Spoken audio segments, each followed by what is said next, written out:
ಸ್ನೇಹಿತರೆ, 1 2 ಬರೆಯೋದಿಷ್ಟು ಸುಲಭ ಅಲ್ವಾ? ಈ ಬರೆಯೋದಿಷ್ಟು ಸುಲಭ ಅಲ್ವಾ?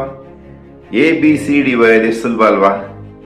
ಆದ್ರೆ ಅದನ್ನು ಕಲ್ಸೋಕೆ ನಮಗೆ ಒಬ್ಬ ಗುರು ಬೇಕಾಗಿತ್ತು. ನೋಡಿ, ಈ ಜೀವನದಲ್ಲಿ ಎಷ್ಟು ಸರಳವಾದ ವಿಚಾರವನ್ನು ಕಲ್ಸೋಕೆ ಕೂಡ ನಮಗೆ ಗುರು ಬೇಕಾಗಿತ್ತು. ಆದ್ರೆ ಈಗ ನೋಡಿ, ನಾವು ದೊಡ್ಡ ದೊಡ್ಡ ಸಾಧನೆ ನಾವೇ ಮಾಡ್ತೀವಿ ಅಂತ ಹೊರಟಿದೀವಿ. ಈಗ ಕೇಳ್ಕೊಳ್ಳಿ, ನಿಮಗೆ ನಿಜವಾಗ್ಲೂ ಒಬ್ರು ಮೆಂಟರ್ ಇದ್ದಾರಾ, ಗುರು ಇದ್ದಾರಾ ಅಂತ? ಶ್ರೀರಾಮನಿಗೂ ವಶಿಷ್ಠ ಗುರುವಾಗಿದ್ರು, ಆಂಜನೇಯನಿಗೂ ಗುರು ಇದ್ರು, ಅರ್ಜುನನಿಗೆ ಕೃಷ್ಣ ಗುರು ಆಗಿದ್ದ, ಸಚಿನ್ ತೆಂಡೂಲ್ಕರ್ಗೂ ಗುರು ಇದ್ರು.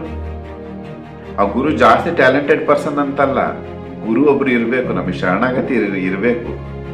ಯುವರಾಜ್ ಸಿಂಗ್ಗೆ ಅವ್ರ ಅಪ್ಪನೇ ಗುರು ಆಗಿದ್ರು, ವಿರಾಟ್ ಕೊಹ್ಲಿಗೆ ಗುರು ಇಲ್ವಾ?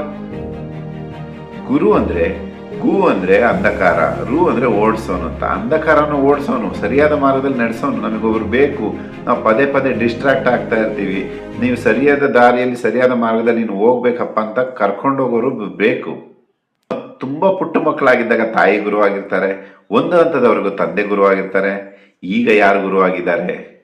ನೀವು ನಿಜವಾಗ್ಲೂ ಏನಾದ್ರು ಸಾಧನೆ ಮಾಡ್ಬೇಕು ಅಂತ ಹೊರಟಿದ್ರೆ ನಿಮ್ಮ ಮುಂದೆ ಗುರಿ ಇರಬೇಕು, ನಿಮ್ಮ ಹಿಂದೆ ಗುರು ಇರಬೇಕು. ಆಗ ಮಾತ್ರ ಸಾಧ್ಯ ಆಗೋದು.